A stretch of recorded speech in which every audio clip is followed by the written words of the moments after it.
tusimbula tutandikira wa jukira tuli ku kabaka amanyiddwa nga Henry ow'omunaana. Tuli kabaka eyafuga eggwanga erya Bungereza. Tuli ku kabaka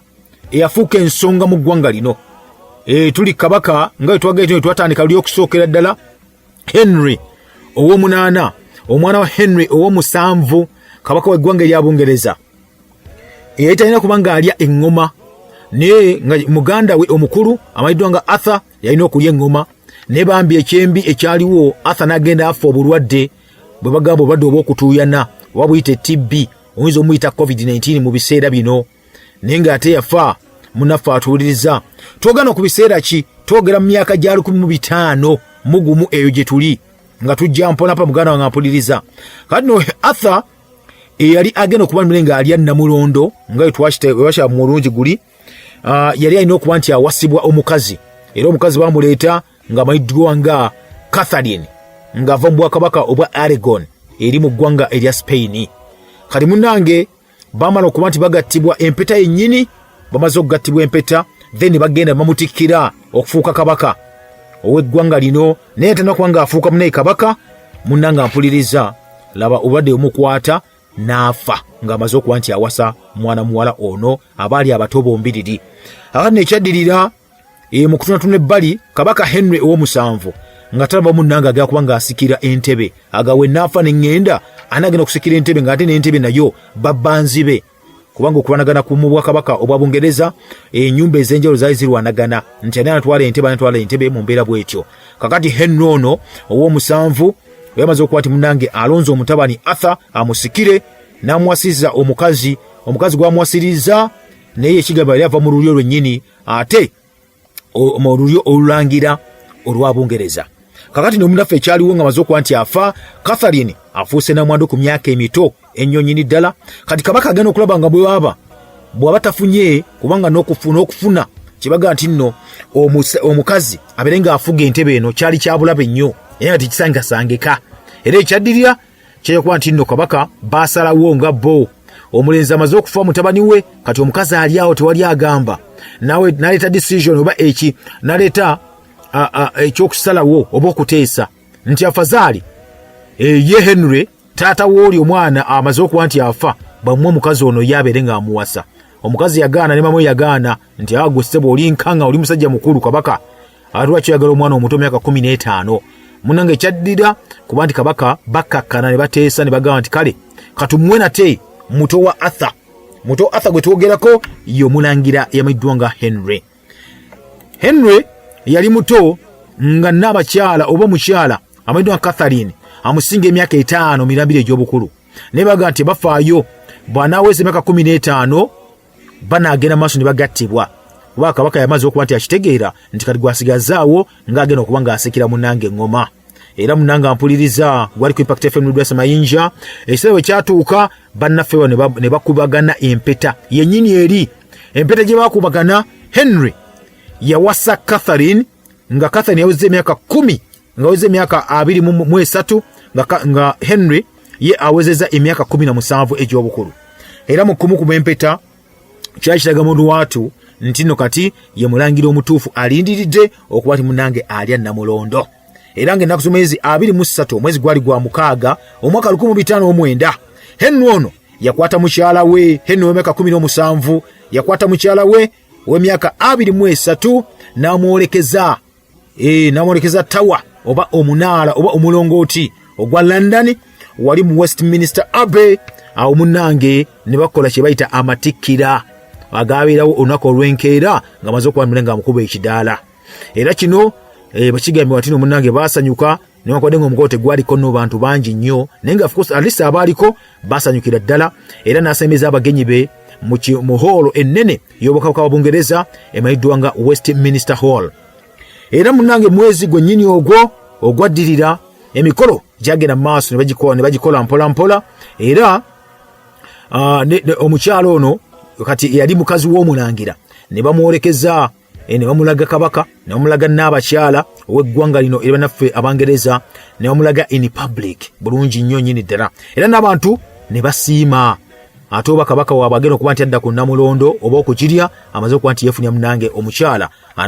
anamutogozesa ettooke amayiddwa nga Nnaabagereka eri mu ggwanga ery'Abangereza. Era mu Catherine yasanyuka nnyo kwe kuwandikako ewaka eri mu ggwanga erya Spain mu Bwakabaka eri kitaawe amayiddwa nga Ferdinand owookubiri n'amugamba nti no taata twasanyuse bulungi nnyo obudde bwonna twamaze tuli mu kusanyuka tuli mu kubinuka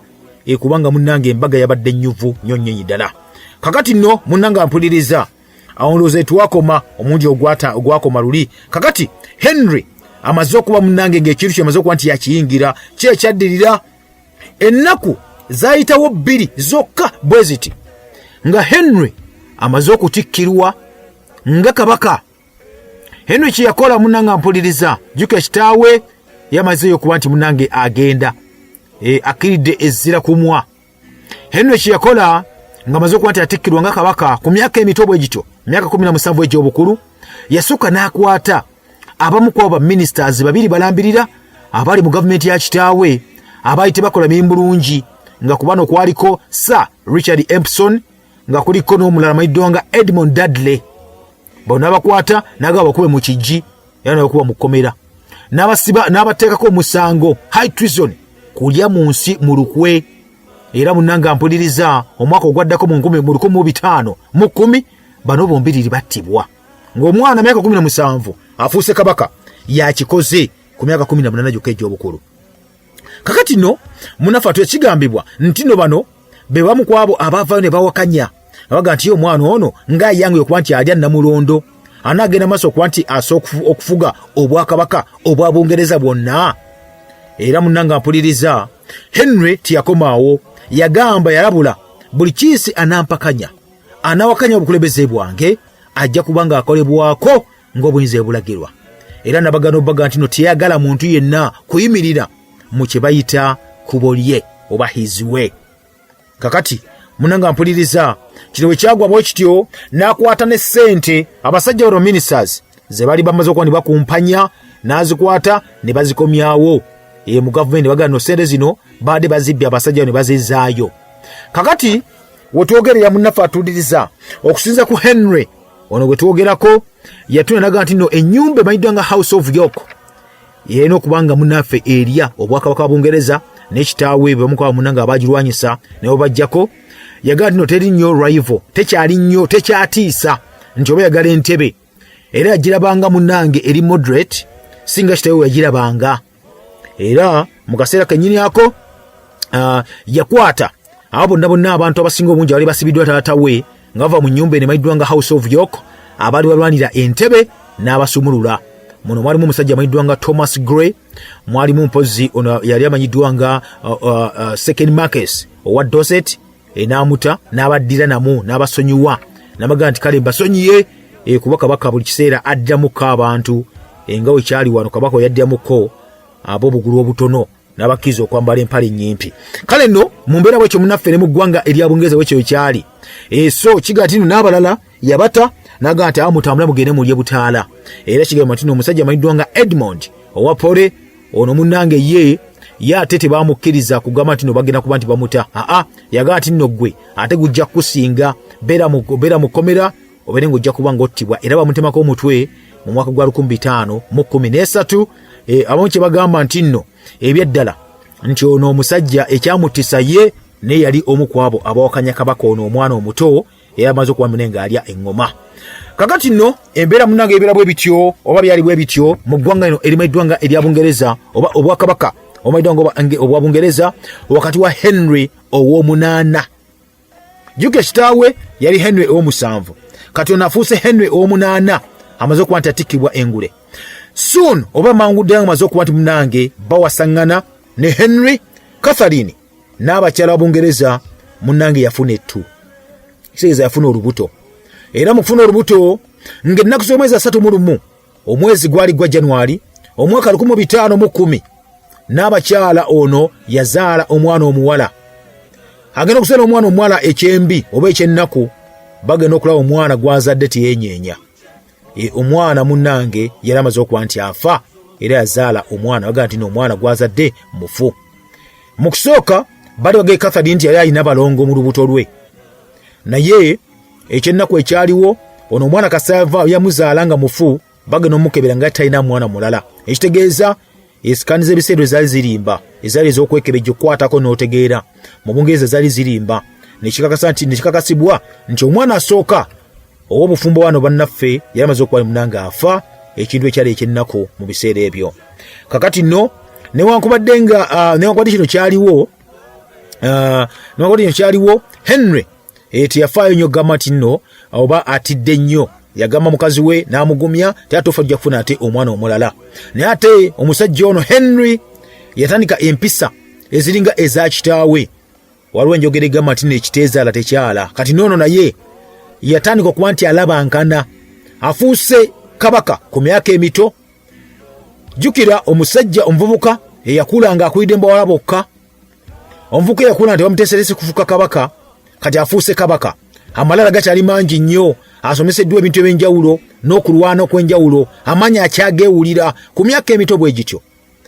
kabaka Henry ow'omunaana munanga mpuliriza yalaga okuba nti alabankana n'abawala ab'enjawulo kyokka nga alina omukazi gwe yakawasa amaze okuba nti afiirwa omwana wabula ye alabankana kakati n'owuliriza mu mwaka gwa 1510 kyanonoozebwa oba kyawulikikwa bulungi nnyo nnyini ddala nti Henry yali agenze maaso n'okuba nti ate alina omuwala gw'ayagala omulala eyali omu ku abo basisters ab'oluganda aba Edward Stamford eyali Duke wa Buckingham ow'okusatu ku bano abaana be bayagala basisters ab'oluganda kwaliko Elizabeth oba ne Anne Hastings eyali Curtis oba Countess owa Huntington kigambibwa omusajja ono yajooga okujooga kuli kwennyini okw'ekitalo kubanga abaana beyagala bennyini ate beyagala bagano beyayagala ate bennyini bali obululangira ekitegeeza alinga yali apromoting kibayita incest mu bwakabaka buno obwo bwennyini obwa Henry obwakabaka wa Bungereza gomunafu atuliza kakati nno ekyaliwo olw'ensonga nti pressure yali y'amaanyi nnyo mu myezi gyali ena gyokka Catherine yadda munange n'afuna atwera olubuto kubanga tuli mwezi ogwali enakusomeza ali lumu omwezi ogwa January omwaka 1511 munanga mpuliriza eggwanga bali bajaguza new year emaze okuba nti eyingira ku lunaku lwennyini munange Catherine laba naddamu n'afuna omwana gwe yazaalira Henry yali mwana wa bulenzi era munange nga tutandika mpola mpola nga amaze okuba ni munange afiirwa omwana we yasookera ddala bano bombiriri bali basanyufu nnyo nnyini ddala okuba nti bafunye omwana w'obulenzi kabaka okufuna omwana w'obulenzi muganda wange ampuliriza abafunye omusika naddala nga yabasoose bamutunulya ddala nga agenda okubanga munange asikira obwakabaka oba alya namulondo munange bakola ebikujjuko ebyagenda maaso ebikujjuko bino byamala ennaku 22 abantu balya banywa emizannyo gy'enjawulo gigenda maaso egy'okulukira ku mbalaasi abasajja abakulu baaniriza omulangira amaze okuba nti azze mu kye tuyita Westminster tournament eno eya 1511 era munange wano bagenda basiiga n'ekipande nga kiwanvu nga kiriko obuwanvu bwa fuuti 62 ne inches 43 munange nga kuliko ebintu ebyenjawulo ebiraga nga byaniriza omulangira amaze okuba nti ayingirawo mu bwakabaka obwa Bungereza mugala nga mpuliriza gino na celebration gye bakola eri omwana w'obulenzi era ono bamutuuma erinnya lya Henry Duke owa Cornwall bwatyo munange bagira era ku saidi ya Catherine owa Aragon maama oba muyite nga Nnaabagereka munange yawuli essanyu eritalina kubanga yennyini yazadde omwana agenda okubeera omusika owa Henry oba owa kabaka obw'eggwanga lino erima eddwanga erya Bungereza munange ng'essanyu likyagenda maaso era baasanyuka baabinuka waayitawo wiiki zaali 7 zokka gwe mwezi gumu n'ekitundu njogera ku nnaku z'omwezi nga 22 omwezi ogwokubiri omwaka 1511 munafu atuuliriza omwana w'obulenzi omulangira Henry Duke of Cornwall yamaze okuba ni munanga ateekateeka obudde bwonna okuba nti ajja okuba nti alya namulondo omusika amaze okuba nti afunika ng'ennaku z'omwezi 22 omwezi ogwokubiri 1511 laba ate munange abantu abakopi ne bava ne bagamba no tusaasira kabaka twakomye bubi omwana yafa. Omwana mu kufa tebatuya natubuulira nsonga lwaki afudde. Tebabyogera lwaki afudde nenga munenge bwekyo bwekyali omwana yafa ne kibeera nti nno kabaka wamu ne n'abakyala we tebalina mwana n'omu mu bufumbo bwabwe. Radio Rwasa Mayinja oli mu program Kalumanywera omulangira kalima gegange. Twogera ku musajja Henry ow'omunaana mu ggwanga mu bwakabaka obwa Bungereza era nga munange tumuliddemu ko tumaze okulaba nate bamaze okuba nti munange omwana ow'okubiri obw'obulenzi gwe batuuma erinnya erya Henry munange amaze okuba naye okuba nti afa. Bwe yafa munyike y'ekitabo munaffe yaliwo tebaakomaawo baaga nti nno kale katusabe tunaafuna nate omwana omulala. Kale nno munaffe atuliza mu biseera ebyo mu mwaka gwa 1510 eggwanga lya Bufalansa lyalina nate enkolagana yaalyo wamu n'obwakabaka obwa Roma oba giyite Holy Roman Empire. Munaffe atuliriza yaleetaze okubanga munange esereba olw'ensonga bali mu kuba nti munange waliwo olutalo lwaligenda mu maaso nga lulwanibwa, olutalo olw'okulwanya ekitundu ekimanyiddwa nga Venice. Kati nno wano kabaka Henry ow'omunaana yamaze okuba nti azzawo munange enkolagana eyakitaawe gy'alina ne kabaka Lewis ow'omusanvu ow'obwakabaka bwa Bufalansa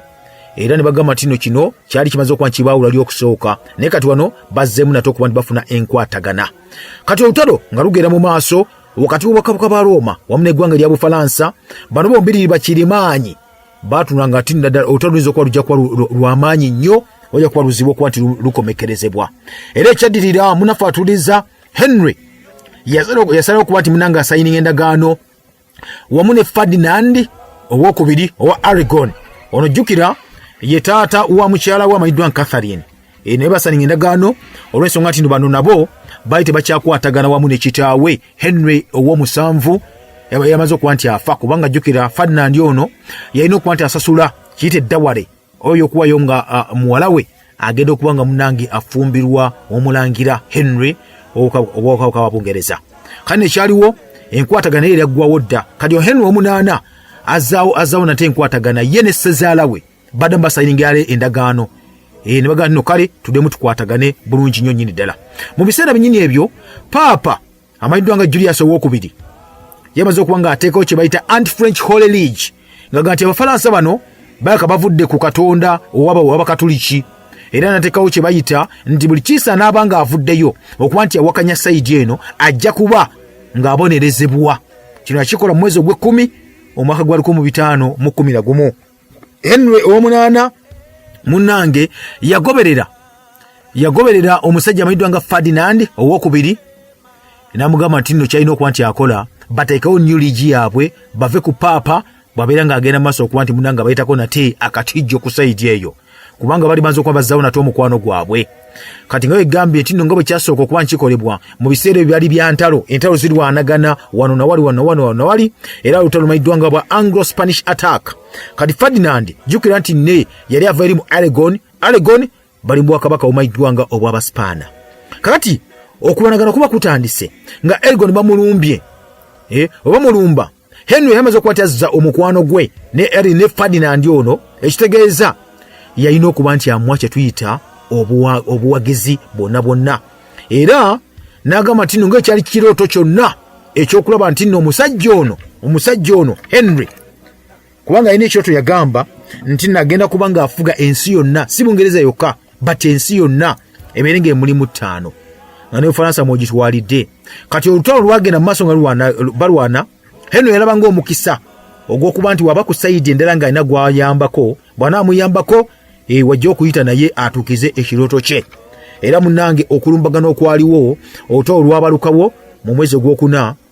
omwaka 1512 era luno olutalo kigambibwa nti nokwa tiwali nga terukuliddwamu Henry ennyini naye ng'ate baga tewali wakabi nnyo kiri awo naye ng'ate yali emabega. Era ekyaddirira kwe kuba nti omukago ogwali maze okuba nti gukolebwa wakati w'obwakabaka bwa Spaana n'obwakabaka bwali bannaffe beyita ba Anglo-Saxon gwagenda okuba nga gumenyeka olw'ensonga nti Henry yagulimuko emabega. Naye era ekyo munaffe tekyagenda maaso okuba nti kiyigula ettama kubanga yagamba alina okuba nti amaliriza kama mbaya. Era munanga Abafalansa kye baakola bava mu ggwanga erya Italy ng'engombe naso okuba nti munnange ekola ki egenda maaso okuba nti egejja era ne wakati ng'omukwago guno gwasigalawo naye baga maaso ne bawangula era Bufalansa n'ebeera nga yo bagikubye bagikubako n'ebeera nga ewangula ekitegeeza Ferdinand owokubiri yali awagiddwa Henry omunaana yali awangudde ekitegeeza Kasaaba wangula ne Henry yali awanguliramu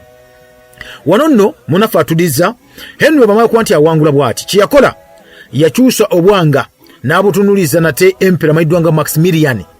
ono jjukira yali yavudde nga agakuba nti bajoyininga begattako kye bayita Holy League ey'Abakatuliki Roman Catholic era ono kyeyagamba nti agakuba agivaamu kubanga ebadde balwanyisa wali n'omunywanya mayiddwanga Ferdinand owokubiri kale ekyaddirira kiga nti Henry ono kyeyakola yavaayo ne yeesuubiza engule ye kennyini n'agamba agenda kuba nga bamuyita Most Christian King ow'e Bufalansa ng'era engule eno agamba gakuba nga agijja ku Julius Papa Julius era n'agamba nti nno possibly yayagana okuwagana nti nno Papa ye kennyini ajja mutikkira singa Louis yafuga eggwanga limayiddwanga lya Bufalansa ajja kuba amukubye ng'amakubye nozolya Henry kyagamba yagamba Papa Julius owokubiri nti singa ngenda mu maaso n'empangula Kabaka Louis ow'eggwanga lya Bufalansa njagala ontikkire ekitiibwa engule ey'okuba nti nze mukristaayo kabaka asingayo ate owa Bufalansa kabaka wa England ayagala kubanga ate atikkirwa nga kabaka waaki wa Bufalansa omukatoliki asembayo oba omukristaayo asembayo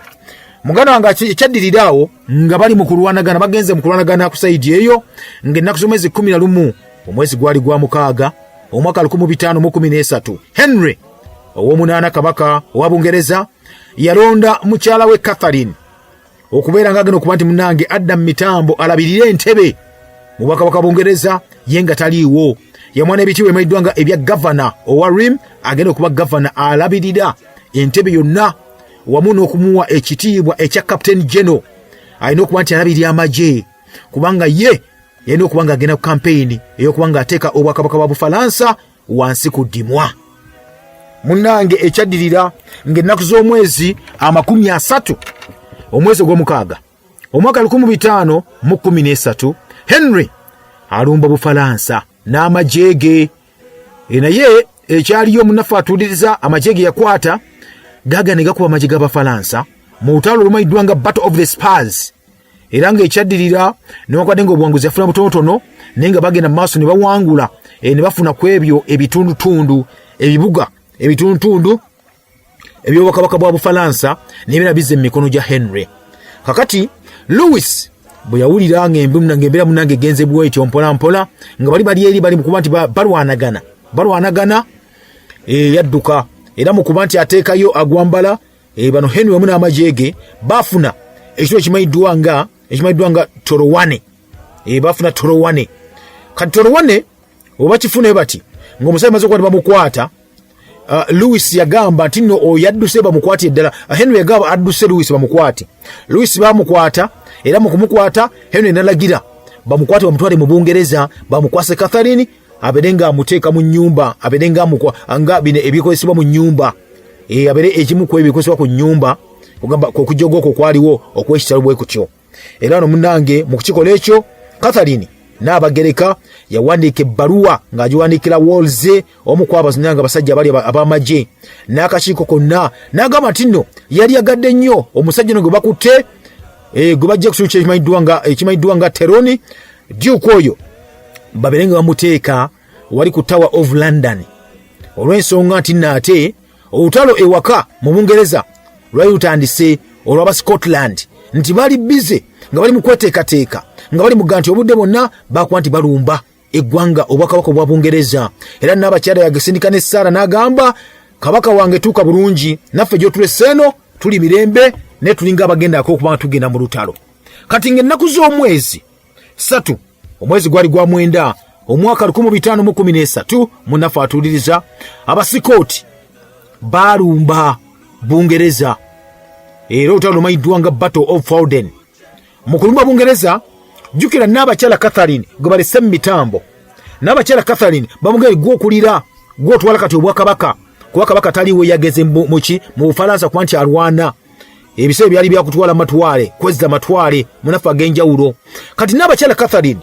yawa oda ebidagiro omusajja wamayiddwa nga Thomas Lovell okuba nti afuna ejje eriko libayambako okuba nti bedefendinga bakube abasikoti bano. Catherine kyakola yalinnya embalaasi bulungi nnyo nayambala ebyambalwa ba generali kubanga bali bamwadde ekitiibwa kya Captain General bamu ebyambalo ebyokulwana n'abagali amafumuge n'abaganya ebyambalo byonna wamu n'amaje byonna ne bateeka ebyokwanyisa ku bbega ne bagaba bayingirewo bino nagenda obikola munange mu kiseera kyennyini ekyo nga mukyalo ono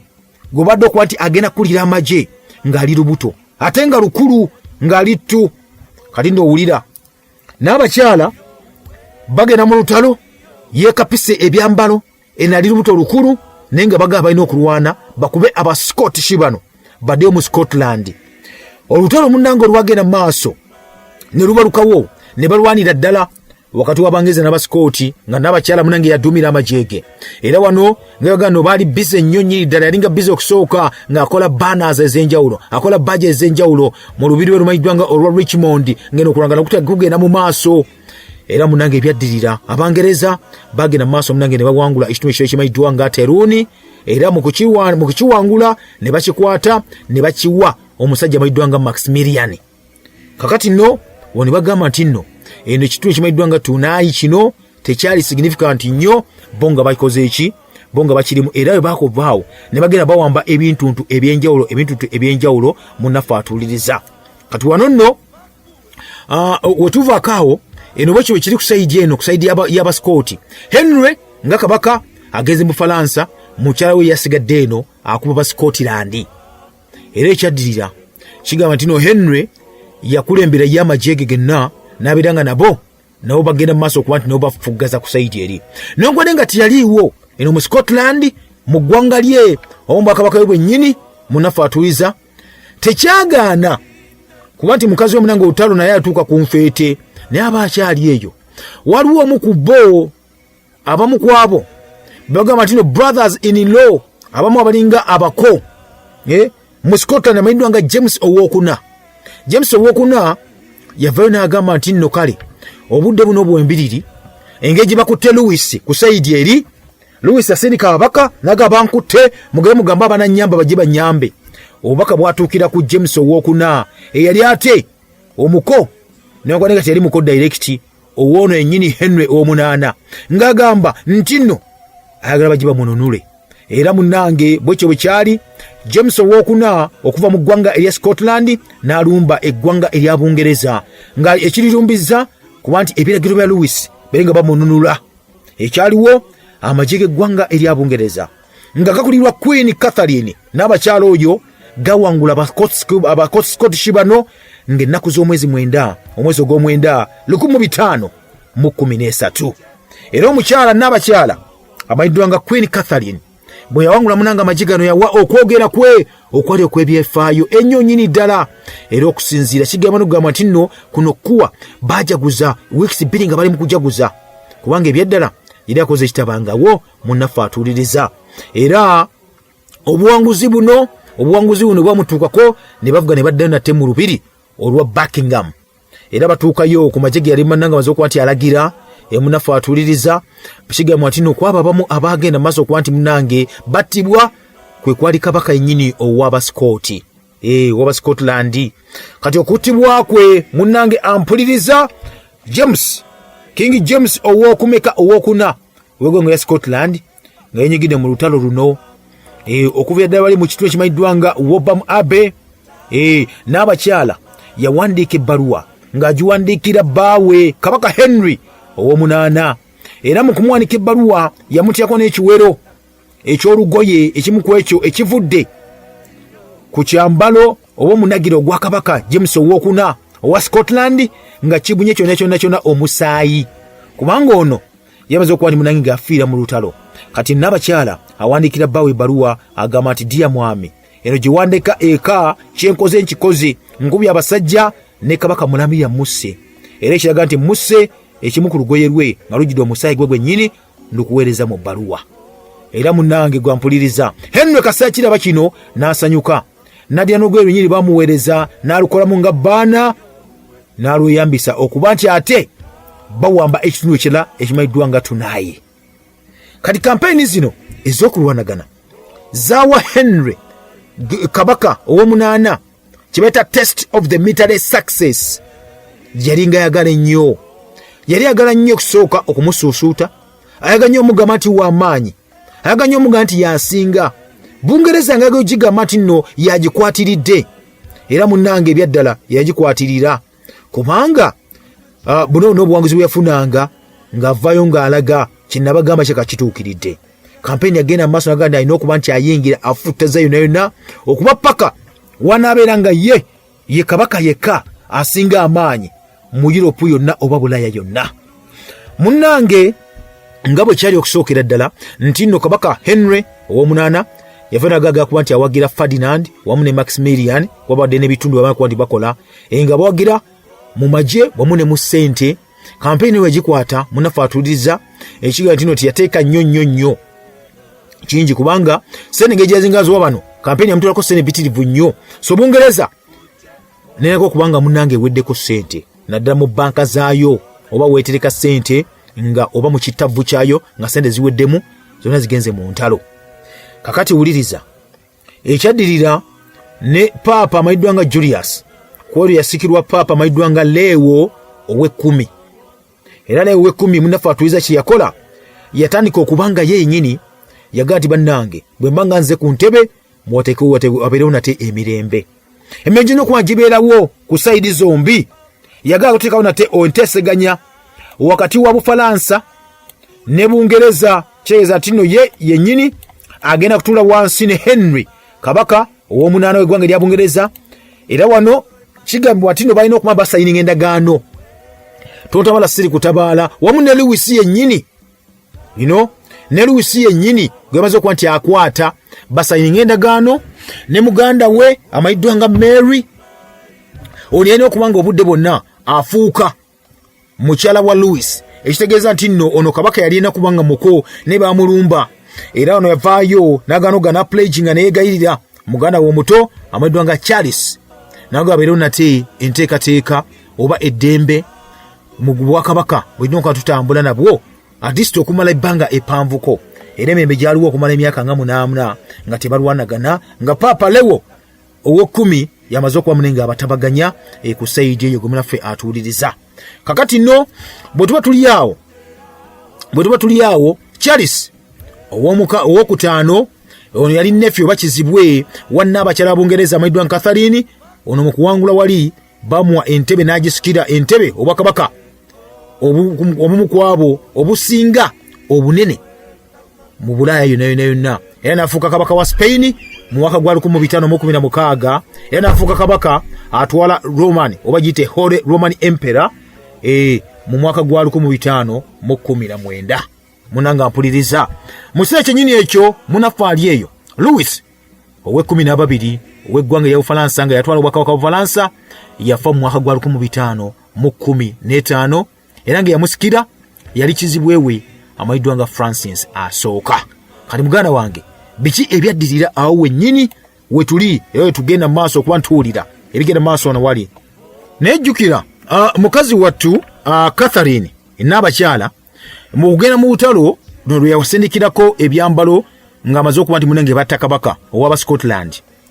Mu kugenda mu lutalo yali muzito olubuto nga lukulu nnyo munnanga mpuliriza. Kati mukazi wattu atuuka okuzaala omwana yabadde ng'omwana ow'okusatu oba asookera ddala kubanga jjekyo ababiri bamaze okuba nti bafa. Kati omwana ow'okusatu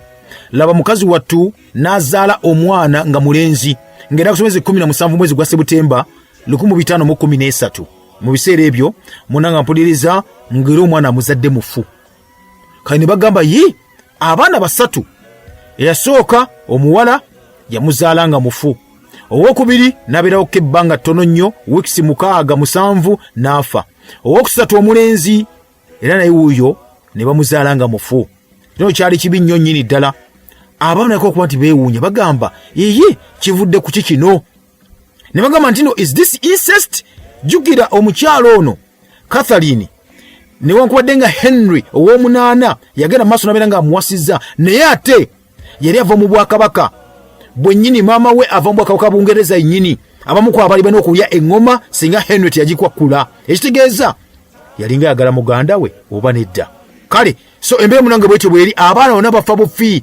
Amuli gatuka ku Henry yagamba atya Buganda nga mpuliriza nga Henry amaze okukiwulira nti omwana we ow'okusatu naye bamuzadde mufu, wabula ng'ate bafunye obuwanguzi, balaso kwandi bagaziya amatwale